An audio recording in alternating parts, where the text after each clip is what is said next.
তুলা, রেশম, পাট, এমনকি কলা গাছের সুতোর মতোই বহু আগে মানুষ আনারসের পাতা থেকেও সুতা বের করত।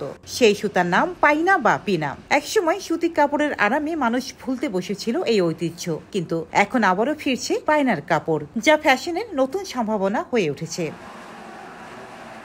টাঙ্গাইলের মধুপুর আর ময়মনসিংহের ফুলবাড়িয়ায় বিস্তীর্ণ লাল মাটিতে যুগ যুগ ধরে হচ্ছে আনারস চাষ। আগে আনারস বাগানে একবার ফল আসলে গোটা বাগান নষ্ট করে নতুন করে লাগানো হতো, যা ছিল চাষিদের জন্য বাড়তি খরচ। এখন সেই বোঝাই হয়ে উঠেছে সম্পদ, কারণ আনারস পাতা থেকে উন্নত মানের সুতা তৈরি করছে ময়মনসিংহ ও টাঙ্গাইল সীমান্তের মহিষমারা গ্রামে messrs Roni agro fibre processing farm. 1 kg পাতা থেকে পাওয়া যায় প্রায় 60 সেন্টিমিটার লম্বা সুতা। এই কাজ পুরোপুরি হাতে হয়। প্রায় 30 জন দক্ষ কর্মীর পরিশ্রমে পাতার সবুজ অংশ ঘষে ঘষে তন্তু আলাদা করা হয়, ধুয়ে শুকিয়ে মসৃণ করা হয় মোম ঘষে। এরপর জোড়া দিয়ে তৈরি হয় সুতা, আর সুতার বুননে জন্ম নেয় পাইনার কাপড়।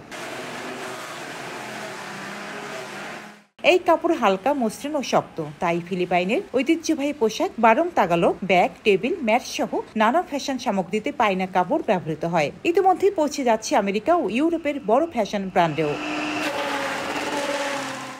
যে পাতা একসময় ছিল ফেলে দেওয়া, সে পাতা থেকে এখন তৈরি হচ্ছে আন্তর্জাতিক মানের কাপড়। বদলে যাচ্ছে কৃষকের ভাগ্য, আর বাংলাদেশ পাচ্ছে রপ্তানির নতুন দিগন্ত।